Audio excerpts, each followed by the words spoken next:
Hey everyone, and welcome to a deep dive on a topic that might be a bit sensitive for some folks. We're going to be talking about going soft during sex. Okay. And we're looking at this article from a sex therapist in Miami, a Dr.Mannar. Right. And let me tell you, there's some seriously surprising stuff in here. Yeah. We're talking about the link between ED and things like anxiety, medication side effects, even chronic illness. Yeah, it's way more common and complex than most people realize. Absolutely. One of the most fascinating things about Dr. Mannar is that he cuts through the stigma by using clear, direct language. Yeah. He defines erectile dysfunction, or ED, as most people know it, Right. as the inability to maintain or keep the erectness of your penis. Straight talk, no euphemisms. Exactly. Which is good, because let's face it, this is something a lot of men experience. Absolutely. But not a lot of people are comfortable talking about. And Yeah. when Dr. Mannar throws out the phrase global bedroom crisis, it kind of makes you sit up and pay attention. Right. Yeah, it does sound a bit dramatic at first. Yeah. But then he hits you with the statistics. Yeah. By 2025, an estimated 322 million men will be dealing with ED. Wow. That's a huge number. And it really underscores the fact that this isn't some rare or embarrassing anomaly. Right. It's a widespread health concern Right. that deserves attention and understanding. So it's not just a personal struggle. No. It's like a global issue. Yeah. With massive impacts on relationships and well-being and all sorts of things. Right. Speaking of personal struggles, though, Dr. Mannar breaks down the top 5 reasons men might experience ED during sex. Okay. And the first one is something we all probably heard of, performance anxiety.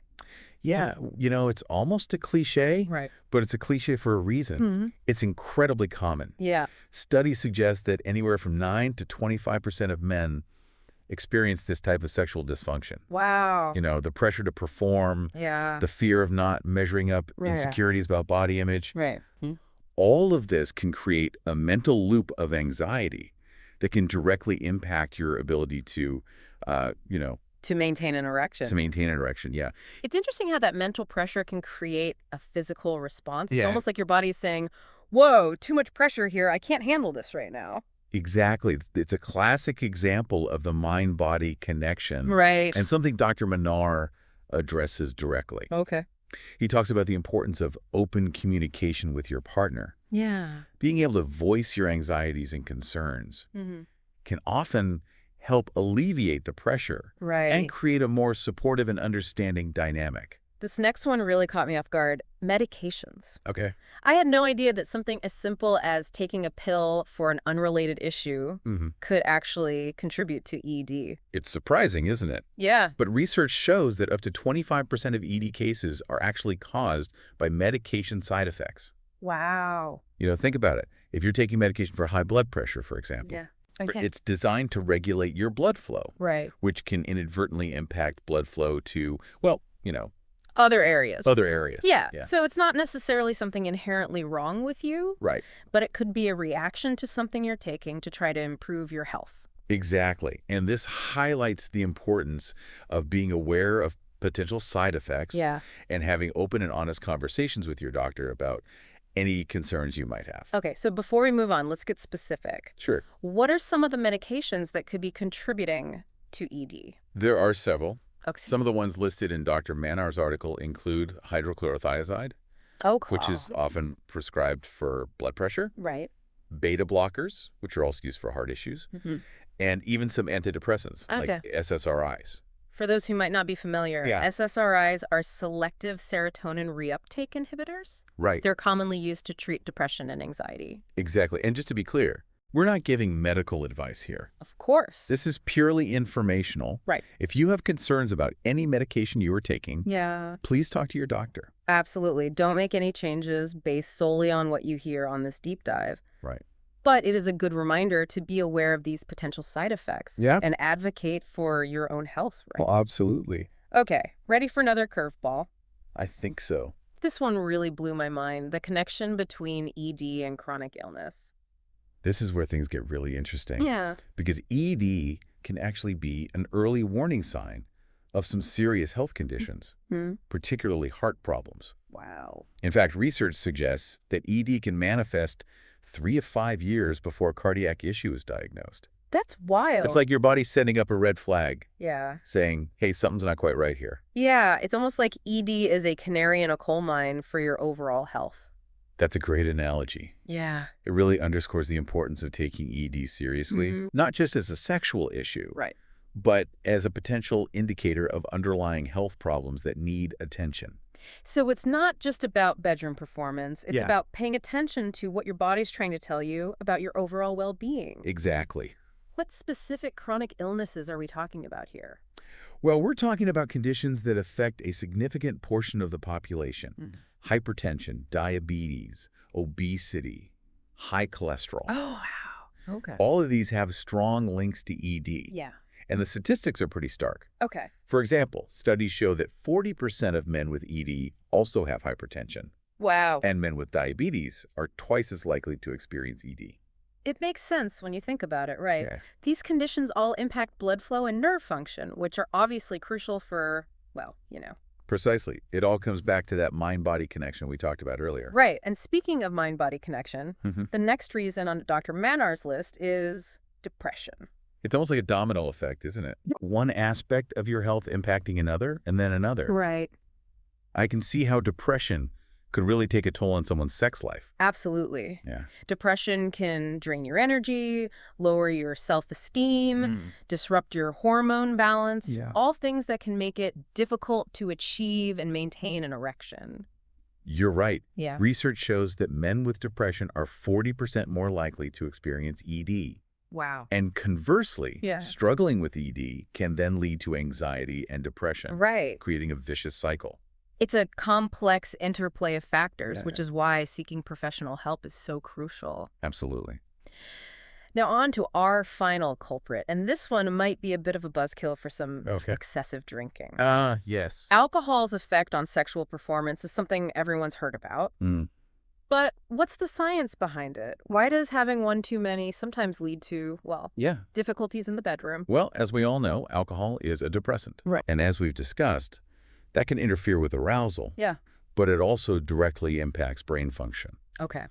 slowing down those signals that are essential for, shall we say, getting things going. Right. And the more you drink, the more pronounced this effect becomes. So it's not just about one wild night out. Wow. It's about the long-term effects of excessive drinking on your overall health, Right. including your sexual well-being. Exactly. Dr. Mannar's research points out that chronic alcoholism makes ED much more likely, Okay. which emphasizes the importance of moderation. What stood out to you the most from this first part of our deep dive? What struck me is how interconnected everything is. Yeah. ED isn't just about what happens in the bedroom. Right. It's a reflection of your overall physical and mental health. Yeah. And recognizing that connection is crucial for both prevention and treatment. That brings up a really important question, though. Okay. What can we actually do about this? That's what we'll explore in part 2 of our deep dive. We'll unpack Dr. Mannar's recommendations, from lifestyle changes to medical interventions. Looking forward to and it. everything in between. Can't wait. Welcome back to our deep dive into ED. Yeah, in the last part, we talked about some of the surprising causes of ED. Yeah. Now let's empower ourselves with some answers. Absolutely. So where do we start? Well, one of the first things Dr. Mannar emphasizes is that there's no one-size-fits-all solution. Right. The right approach depends on the individual, the underlying cause, and their specific circumstances. That makes sense. Yeah. It's like any health issue, you wouldn't treat a broken leg the same way you'd treat a cold, right? Exactly. You need a tailored approach. Yeah. But let's dive into some of the common solutions. Okay. First, we have the pharmaceutical options, medications like Viagra, Cialis, and Levitra. Oh, yeah. These are probably the most well-known treatments for ED. Mm-hmm. And they work by increasing blood flow to the penis, Okay. helping to achieve and maintain an erection. These are the ones you see advertised all the time. Yes. The commercials with the couple strolling on the beach, looking all happy and relaxed. Those are the ones. Yeah. And they can be very effective for many men. Okay. But it's crucial to talk to your doctor first. Right. These medications aren't right for everyone, Okay. and they can have side effects, especially if you have certain health conditions Yeah. or are taking other medications. Right. Always consult with a professional before starting any new medication. Absolutely. What about for those who might not want to go the medication route? Yeah. Or maybe it's just not the right option for them? Yeah. What other avenues are out there? There are definitely other options to consider. Okay. One that's gaining popularity is shockwave therapy. Oh, okay. Now, don't let the name scare you. Oh. It's not as dramatic as it sounds. Okay, good. Because I was picturing something out of a science fiction movie there for a second. Huh. I can see why. Yeah. But this therapy actually involves using low-intensity sound waves to stimulate blood vessel growth and improve blood flow in the penis. So it's non-invasive. It is non-invasive. Okay. And shows a lot of promise, especially for men with mild to moderate ED who haven't had success with medication. That sounds interesting. Yeah. Is it something you would recommend exploring? If you're looking for a non-pharmaceutical option, Okay. it's certainly worth discussing with your doctor. Right. It's not a guaranteed solution, Yeah. but it's showing some promising results. Another approach we touched on earlier is lifestyle changes. Right. These are often overlooked, but they can have a significant impact. Yes. Especially for men whose ED is linked to lifestyle factors like obesity, smoking, or excessive drinking. You know, it's about getting back to the basics of healthy living. Yeah. Diet, exercise, stress management, all that good stuff. Yeah, we know all that's good for our overall health. Right. But it also plays a crucial role in sexual health. Absolutely. Regular exercise, a balanced diet, and finding healthy ways to manage stress can all contribute to better erectile function. It's amazing how interconnected everything is. It really is. You take care of your body and mind, Yeah. and it can have a positive ripple effect on other areas of your life, Absolutely. including your sex life. Absolutely. And then, of course, we have therapy. Right. The mind-body connection comes into play again here. Yeah. But in all seriousness, I can see how therapy could be really helpful for men who are dealing with the emotional and psychological side of ED. You know, it's not just about the physical aspect. It's about how it makes you feel about yourself. You're absolutely right. Yeah. It's so important to address the mental and emotional impact of ED because it can be just as debilitating as the physical symptoms. Right. A therapist can help you work through those feelings of shame, anxiety, or inadequacy and develop coping mechanisms to better manage the situation. So it's about treating the whole person, not just the symptom. Exactly. And sometimes the best approach involves a combination of these solutions. Right. There's no one-size-fits-all answer. Absolutely not. Yeah. It's about finding what works best for the individual based on their needs and circumstances. Now, shifting gears a bit. Okay. Let's talk about something we haven't touched on yet. The impact of ED on relationships. Yeah, it's not just a personal struggle. Right. It can really affect your dynamic with your partner. Absolutely. Yeah. The emotional strain, the communication breakdowns, the sense of isolation, it can really take a toll. It can, and Dr. Mannar addresses this directly in his article. Okay. He talks about how ED can lead to feelings of inadequacy and low self-esteem in men, which can then translate into relationship problems. It's almost like a vicious cycle, right? Exactly. The ED itself can cause stress and anxiety, which can then make the ED worse. Right, and it just spirals from there. Yeah. And it can also lead to feelings of resentment and frustration for the partner. Yeah. Who may feel neglected or like their needs aren't being met. It's so important to remember that it's not just the person experiencing ED who is affected. Right. It's the relationship as a whole. Absolutely. That suffers. Yeah. So what can couples do to navigate these challenges? Well, Dr. Mannar stresses the importance of open and honest communication. It's so crucial for couples to talk about their feelings, their concerns, and their needs. Right. And it's not about placing blame. Yeah. It's about approaching it as a team, working together to find solutions. I love that approach. Yeah. It's not about pointing fingers. Right. It's about coming together to support each other and find ways to move forward. Exactly. And it's important to remember that intimacy isn't just about intercourse. Right. There are so many other ways to connect physically and emotionally. Yeah. Cuddling, kissing, massage, just spending quality time together. Right. These can all help maintain closeness and strengthen the bond, even if intercourse is off the table for a while. That's a great reminder. Yeah. It's about finding ways to nurture the relationship, even when you're facing challenges in the bedroom. Absolutely. And speaking of challenges, Yeah. Dr. Mannar calls this a global bedroom crisis, which suggests that it's not just a personal issue, Right. but something with much wider implications. Yeah. What do you think he means by that? I think he's highlighting the sheer scale of this issue. Okay. and its far-reaching consequences. Millions of men are struggling with ED. Yeah.